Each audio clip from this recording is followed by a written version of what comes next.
Hello বন্ধুরা, আমি তোমাদের মহারানী তনুজা। কেমন আছো তোমরা সবাই? আশা করি অনেক অনেক ভালোই আছো। আর তোমাদের ভালোবাসায় আমিও অনেক ভালো আছি, কারণ তোমরা আমাকে যে পরিমাণে ভালোবাসা দিয়েছ এবং সাপোর্ট দিয়েছ তা আমি কোনোদিন ভুলতে পারব না। তাই তোমাদেরকে মজা দেওয়ার জন্য আবারও একটি নতুন গল্প নিয়ে হাজির হলাম। গল্পটি শোনার মতো, আশা করি তোমাদের দাঁড়িয়ে যাবে এবং তোমরা হাতের কাজ করতে সবাই হেডফোন নিয়ে বসে যাও। যদি আমার গল্প শুনে মজা পাও তাহলে অবশ্যই আমার চ্যানেলটি সাবস্ক্রাইব করবে। তো চলো বন্ধুরা, আমরা কথা না বাড়িয়ে আসল গল্পে চলে যাই। বিয়ের রাতে আমার স্বামী বলতে শুরু করল, তোমার পোশাকটা খুলে আমাকে দাও। আমি আমার স্বামীকে পোশাকটা দিলাম, আর আমার স্বামী নিজেই সেই পোশাকগুলো পরে মেক আপ করে জিজ্ঞেস করলেন, কেমন দেখাচ্ছে?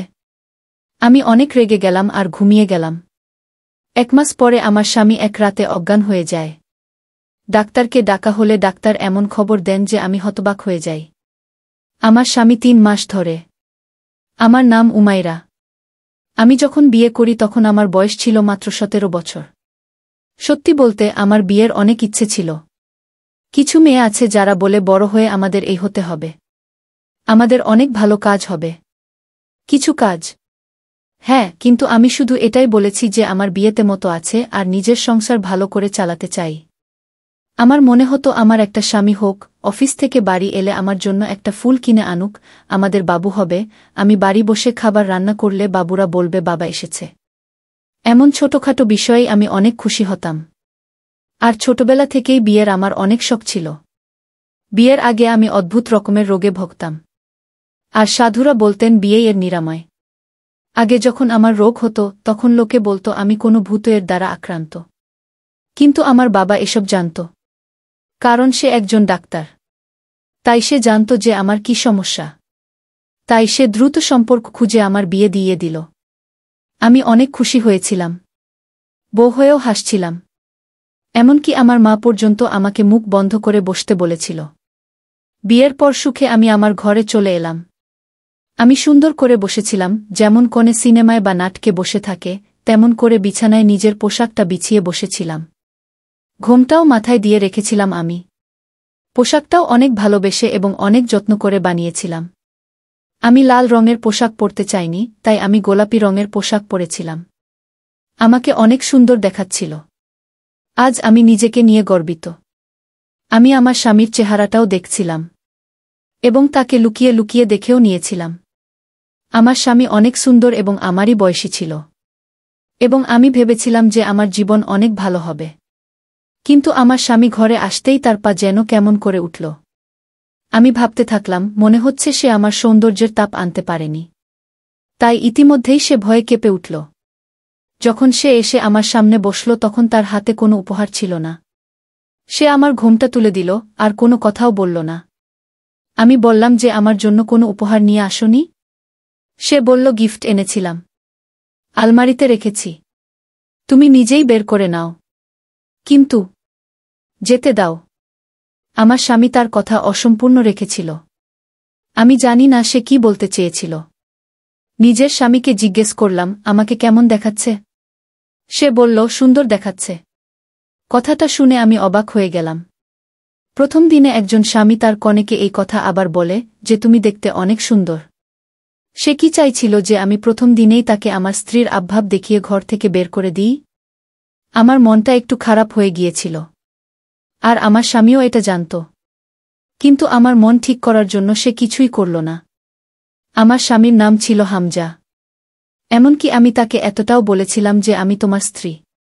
তুমি আমার সাথে প্রথমবার দেখা করলে, অন্তত আমার একটু প্রশংসা তো করো।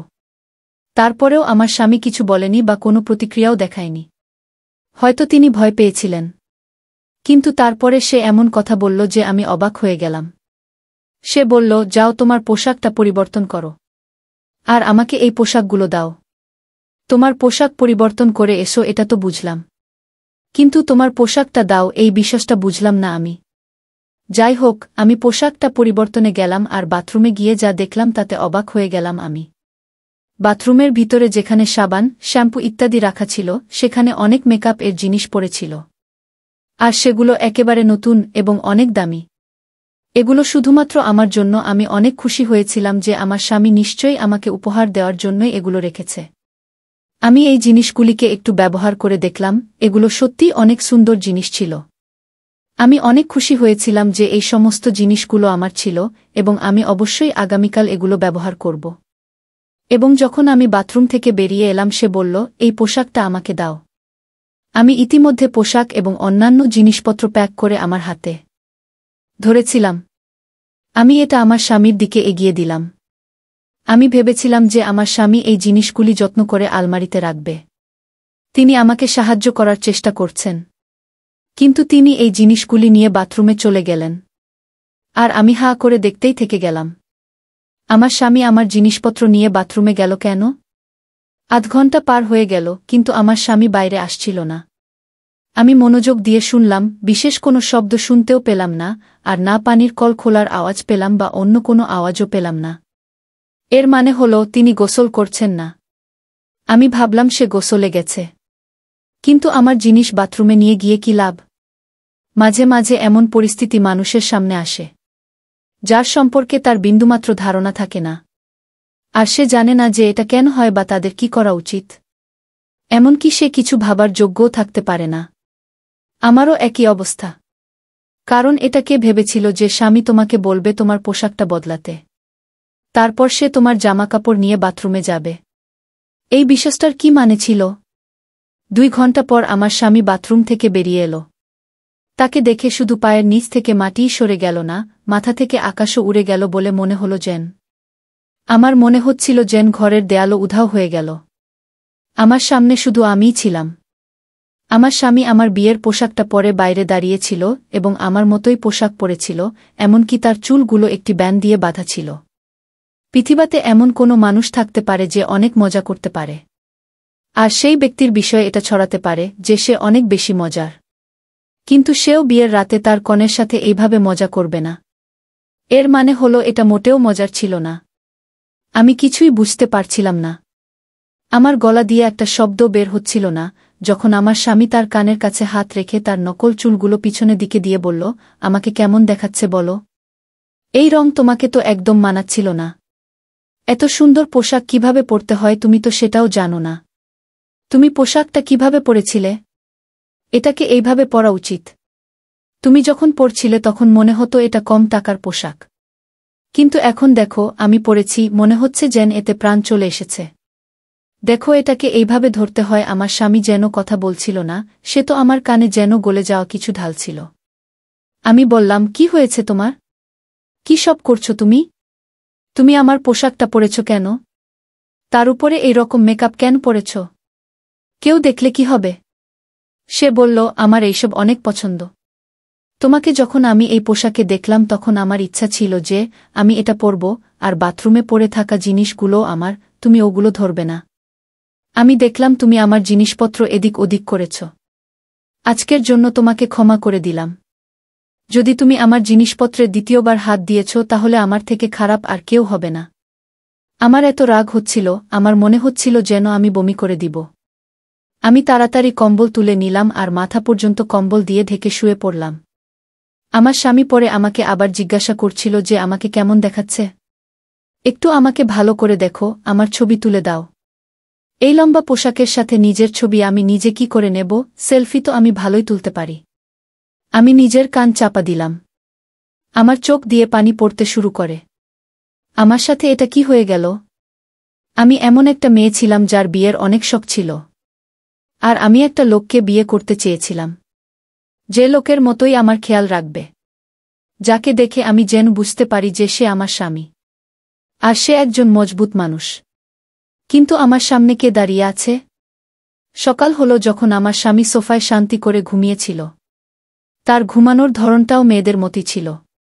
তার চোখ যখন খুলল আমি বললাম, রাতের বেলা কি মজা করেছিলে তুমি? আর যদি কখনো এরকম ধরনের অদ্ভুত আচরণ করেছ? তখন সে বলতে থাকল, আমার মায়ের মতো করে কথা বলো না তো। এর মানে আমার শাশুড়িও এই সমস্ত বিষয় জানত? সে আমাকে ঠকিয়েছে। আর আমার পরিবার আমার স্বামীর বিষয়ে কিছুই জানত না। যাই হোক, আমার স্বামী বলল, তুমি এই কথাটা কাউকে বলেছ তাহলে আমি তোমাকে উপরে পৌঁছে দেব। তুমি ভাবতেও পারবে না, তুমি বুঝতেও পারবে না। তোমার খাবারে আমি ঔষধ মিশিয়ে তোমাকে উপরে পৌঁছে দেব। আমি তো অনেক অবাক হয়ে গেলাম। এই লোকটা কতটা সাংঘাতিক! এর কি সমস্যা ছিল? এ লোক হয়ে কেন এ ধরনের অদ্ভুত আচরণ করত? এটা তো আমি বুঝতে পেরেই গিয়েছিলাম যে কোনো না কোনো ব্যাপার তো অবশ্যই আছে। আর এ কোনো লোক না, বরং অন্য কিছু। সে বলল, চুপচাপ তোমাকে ঘরে থাকতে হবে। যদি তোমার মাথায় ছাড়াছাড়ির দাগ লেগে যায়, সেটাও বিয়ের পরের দিন, তাহলে তোমার মা বাবার হার্ট অ্যাটাক হয়ে যাবে। আমার সাথে এইভাবেই যদি থাকতে পারো তাহলে থাকো, নিজের সম্মান বাঁচাও আর নিজের পরিবারেরও। আমার মাথা খারাপ হয়ে গেল। আমি ভেবেছিলাম যে সারা জীবন এর সাথে আমি থাকতে পারবো না, কিন্তু যদি এই কথাটা সামনে এসে যায় তাহলে অনেক বদনাম হবে। সবেমাত্রই তো আমার মা বাবা আমাকে বিদায় করল। চুপ করে এই পরিস্থিতিকে মেনে নিলাম আমি। আর ওই ঘরেই থাকতে শুরু হলো। পরিবারের সামনে এমনভাবে নিজেকে উপস্থিত করতাম যেন কোনো ব্যাপারই ঘটেনি। তারাও সমস্তটাই জানত, কিন্তু এই বিষয়ে কথা তারাও বলছিল না। কী রকম লোকেরা! কারোর মেয়ের জীবনকে কত সহজে এরা শেষ করে দিতে পারে। আর তারা এমনভাবে হাসি খুশি ছিল যেন কিছু হয়নি। দিন এভাবেই পার হতে থাকল। একদিন যখন আমার স্বামী বাথরুমে ছিল, তখন আমি তার বমির আওয়াজ পেলাম। আমি কোনো পরোয়া করিনি। আমার দিক থেকে যদি তার কিছু হয়েও যেত, আমার তো প্রাণ বাঁচত। আমার অবস্থা এক সপ্তাহের মধ্যেই এমন হয়ে গিয়েছিল যেন আমি 20 বছর ধরে এই বিয়েটাকে চালাচ্ছি। আমার মুখ থেকে সমস্ত কথা উড়ে গিয়েছিল। আমার মাথার মধ্যে অদ্ভুত অদ্ভুত পরিস্থিতি আর কথা চলতে থাকত যেন। কিরকম ভাগ্য আমার! কি হবে আমার? আমি কি এর সাথে থাকতে পারবো? আমি কি এর সাথে থেকে নিজের জীবন শেষ করছি না? আমার স্বামী সারাদিন বাইরে থাকত, অথবা ফোন ধরে মেয়েদের গান শুনতে থাকত। কখনো অনলাইন পোশাক পছন্দ করত আর বাড়ির লোককে বলতো বউয়ের জন্য নিচ্ছি, যখন কিনা আমাকে সে কোনো জিনিসই দিত না। ভালোভাবে বমি করার পর যখন আমার স্বামী বাইরে আসলো, তখন তার অদ্ভুত অবস্থা হয়েছিল। আমাকে বলতে থাকলো, তুমি বড়ই মায়াদয়াহীন। আমার অবস্থা দেখছ না তুমি? যাও গিয়ে লেবুর পানি নিয়ে এসো। আমি বললাম, হয়তো তুমি খারাপ কিছু খেয়ে নিয়েছ, যার জন্যই এমন হয়েছে তোমার। আমি যখন যেতে থাকলাম তখন সে অদ্ভুত কথা বলল কিছু খাইনি, বিয়ের পর তো এইসব কিছুই হয়। আমি অবাক ছিলাম যে কি ধরনের খারাপ কথা বলছে সে। তারপর আমি তার জন্য লেবুর পানি আনতে গেলাম। তখনই রাস্তায় আমার শাশুড়ি আমাকে দেখে নিল আর বলতে থাকল, এখনই তো তুমি খাবার খেলে, খাবার খাওয়ার পরেই লেবুর পানি খেতে নেই। আমি বললাম, আমার বমি পাচ্ছে, এই জন্য খাচ্ছি। বলল, কোনো বিষয় না, হতে পারে কোনো খুশির খবর। যখন কিনা আমি ভেবে নিয়েছিলাম তোমার ছেলে কাউকে খুশির খবর দেওয়ার যোগ্য নয়। তাহলে খুশির খবর কি আমরা ডাউনলোড করব? আমার শাশুড়ি আমাকে আদর দিয়ে ধরল। আমি বিশ্বাস করি যে কোনো না কোনো খুশির খবর অবশ্যই হবে। তুমি গিয়ে আরাম করো আর হামজাকে বলো তোমার খেয়াল রাখতে। যদি আরও কিছু খাবার ইচ্ছে হয় তাহলে আমাকে বলো, আমি বানিয়ে দেব। আমি বললাম, ঠিক আছে, আমি তোমাকেই বলবো। আমি চলে এলাম আর নিজের স্বামীর সামনে লেবুর পানির গ্লাসটা রাখলাম। আমি বললাম, কবে থেকে চলছে এই সব কিছু? তোমার পরিবার জানেই না যে তুমি কে। আমার স্বামী বলতে থাকলো, আমার সাথে এই ধরনের কথা বলো না। প্রথমেই আমার শরীর এমনিতেই খারাপ, যখন তুমি এই ধরনের কথা বলো সব আমার মা মনে হয় তোমার। চুপচাপ নিজের বিছানায় গিয়ে শুয়ে পড়ো, বেশি কথা বলার দরকার নেই। আমি বললাম যে ছেলেদের মতো চিৎকার দিতে তো তুমি জানো, কিন্তু আর কিছু তো জানো না। আজকাল আমার স্বামীর আরেকটা নাটক শুরু হয়ে গিয়েছিল। আমি জানি না তার মধ্যে সত্যিটা কি ছিল। আমার স্বামীর শরীরটা একটু বড় মনে হচ্ছিল আর সে অদ্ভুতভাবে তার শরীরে হাত রেখে রেখে হাঁটছিল। এবার আমি বুঝতে পারছিলাম না যে এটা আবার কোনো নতুন কাণ্ড কারখানা, যেটা আমাকে পাগল করার জন্য সে শুরু করেছে। আর 10-15 দিন এভাবেই চলে যেতে থাকল। একদিন আমার স্বামীর চিৎকার শুরু করল যে তার শরীরে অনেক ব্যথা হচ্ছে আর তাকে ডাক্তারের কাছে নিয়ে যেতে হবে। আমার শাশুড়ি প্রথমে তাকে কিছু শরবত ইত্যাদি খাওয়ালো আর বলল, তুমি এমন খারাপ খাওয়ার কিছু খেয়ে নিয়েছ, এজন্য তোমার শরীরটা ব্যথা হচ্ছে। কিন্তু তার কথা হলো যে তাকে ডাক্তারের কাছে নিয়ে যেতে হবে। আমার সাথে আমার শাশুড়িও ছিল আর আমরা দুজনে মিলে তাকে ডাক্তারের কাছে নিয়ে গেলাম। রাতে এমার্জেন্সিতে কোনো ডাক্তার ছিল না, একটা মহিলা ডাক্তার ছিল আর আমরা তার কাছেই গেলাম। আমার স্বামীর নিজের শরীরের উপরে হাত রেখেছিলাম আর অদ্ভুতভাবে চিৎকার করছিল সে। এবার তো আমার শাশুড়ি আমার সামনে লজ্জা পেতে থাকল আর বারবার হামজার শরীরে আস্তে আস্তে থাপ্পড় দিতে থাকে আর বলল, কি হয়েছে? তোমার এতই বা ব্যথা কেন? পুরুষ হও পুরুষ। এই কথাটা শুনে আমি ভিতরে ভিতরে হাসতে থাকলাম। ডাক্তার যেই আমার স্বামীকে দেখল তখন সে একটা অদ্ভুত কথা বলে দিল। আর আমরা অবাক হয়ে গেলাম। ডাক্তার বলল, ইনি তো এমনভাবে হাঁটছেন যেন এনার 3য় মাস চলছে। আর শরীরটাও এভাবেই বেরিয়ে আছে। আমার শাশুড়ি কান চাপা দিল আর ডাক্তারকে বলল, আপনি কি ধরনের কথা বলছেন? ডাক্তার হয়ে আপনি এই ধরনের কথা কি করে বলতে পারেন? ডাক্তার বললেন, যা আমি দেখছি আর যেটা আমার মনে হলো সেটাই বললাম আমি। এমনিতেও আজকাল অসম্ভব বলে কি বা আছে? আচ্ছা, আমি চেক করছি, আপনারা চিন্তা করবেন না। কিন্তু আমার স্বামীর শরীরটা সত্যিই এরকমভাবেই বেরিয়েছিল। কিন্তু যখন ডাক্তার চেক করার জন্য ডাকল তখন সে বলতে থাকল, আমি আল্ট্রাসাউন্ড করাতে চাই। যখন ডাক্তার আল্ট্রাসাউন্ড করার জন্য মেশিন চালালেন তখন ডাক্তার নিজের চোখেই হাত চাপা দিয়ে দিলেন। কেননা আমার স্বামী নিজের শরীরের জায়গায় নকল শরীর দিয়েছিল, যেটা মনে হয় সে অনলাইন থেকে কিনে এনেছিল। এটা দেখে আমরা অবাক হয়ে গেলাম আর চিন্তায় পড়ে গেলাম। আমার শাশুড়ি আবার নিজের কানে চাপা দিলেন আর আমার স্বামীকে মারতে শুরু করে দিলেন, আবার তুই এই ধরনের খারাপ কাজ শুরু করেছিস। কিন্তু যেই শরীরটা বাহিরে আনতে থাকল তখনই আমার স্বামী চিৎকার করা শুরু করে দিল আর বলতে থাকল যে, এটা কি করে দিলে তোমরা? কেন এরকম করলে? আমার বাবুটা শেষ হয়ে যাবে যে।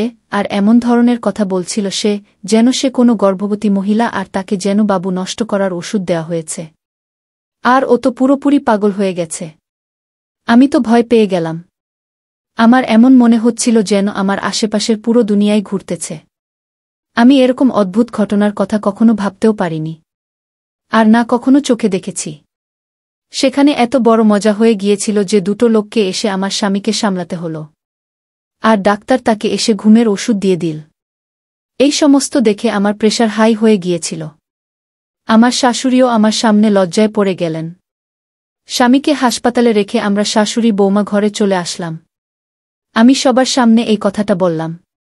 আমি বললাম, আপনার ছেলের অনেক বড় একটা রোগ আছে। এটা ছোটখাটো কোনো বিষয় নয়।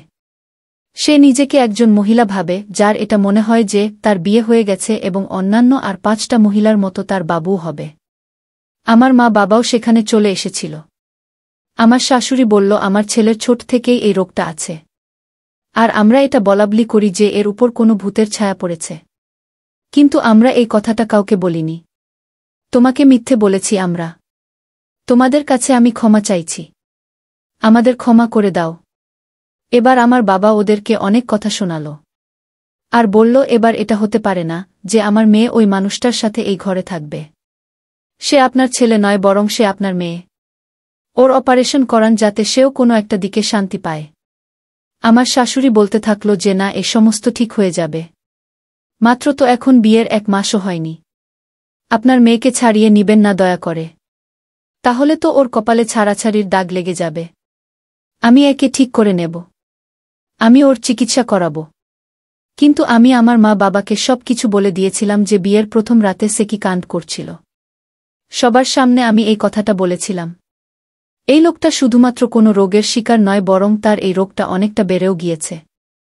আর সে এই কথাটা বুঝতেই চাইছে না যে সে একটা পুরুষ। সে বলে যে আমার শরীরটা পুরুষের, কিন্তু আমার ভিতর একটা মহিলার আত্মা রয়েছে। আমি কি করব? আমি তো এরকমই। পৃথিবীর কোনো মা বাবা চাইবে না 1 মাস পরেই তার মেয়ের ছাড়াছাড়ি হয়ে যাক। কিন্তু এখানে তো কোনো উপায় ছিল না। যদি আমি ধৈর্য ধরতাম তাও কিছু ঠিক হতো না। আমি নিজেই চিন্তায় ছিলাম নিজের জীবনটাকে নিয়ে। দুনিয়ার লোক তো আমাকে কথা শোনাবেই, পুরুষ তো ভুলের উপর ভুল করবে, তাও দুনিয়া এটাই বলবে যে ভুল বোধহয় মহিলারই। আমার তো আমার শাশুড়িকে দেখে অবাক মনে হচ্ছে যে সে সব কিছু জানত, তারপরেও সে এই সমস্ত কিছু বলল। এরপরেও তারা ছাড়াছাড়ি দিতে রাজি ছিল না। এরপর আমরা তাদের উপর ছাড়াছাড়ির কেস করলাম যে আমার স্বামীর সাথে কোনো মহিলাই থাকতে পারবে না। আর আমি ন্যায়ের লড়াইয়ে জিতে গেলাম আর নিজের বাড়িতে চলে আসলাম। আমার মা বাবাও আমার কাছে ক্ষমা চাইল, কেননা তাড়াতাড়ি করে তারা সবকিছু করেছিল। কিন্তু এরপরে না জানি কি হলো। যখন আমার জীবনে এই সমস্ত কিছু হলো, আমার অসুখ একদম ঠিক হয়ে গেল। জানি না এটা কিভাবে সম্ভব হলো, কিন্তু এখন আমি একদম ঠিক ছিলাম। আর আমি কয়েক বছর পর্যন্ত বিয়ের নামও নিইনি। আমি আবার নিজের পড়াশোনা চালু করে দিলাম। যখন আমার ২৪ বছর বয়স হলো আমার মা বাবা আবার আমাকে বিয়ে দিল। সে ছেলে একজন ব্যবসায়ী ছিল আর অনেক ভালো মানুষ ছিল। শেষে আমি বলতে চাইব প্রত্যেকটা রোগের এটাই ওষুধ নয় যে তার বিয়ে করিয়ে দাও আর সব ঠিক হয়ে যাবে। বরং কিছু রোগ এমনও হয় যার ঔষধ বিয়ে একদমই নয়। কোনো অন্যের মেয়ের জীবন শেষ করে দাও, এটা অনেক হচ্ছে আজকাল। এতে মনোযোগ দিন যে এ সমস্ত কি হচ্ছে। পুরুষেরা এই ধরনের খারাপ কাজ কেন করে? ভালো করে খোঁজ নিন আর তারপর তার চিকিৎসা করান। কিন্তু কারোর মেয়ে এসে আপনার ছেলের চিকিৎসা করাবে না, এই ব্যাপারটাকে বুঝুন। কারোর মেয়ের জীবন নষ্ট করবেন না। তো বন্ধুরা, এই ছিল আজকের গল্প। আশা করি গল্পটি অনেক ভালো হয়েছে।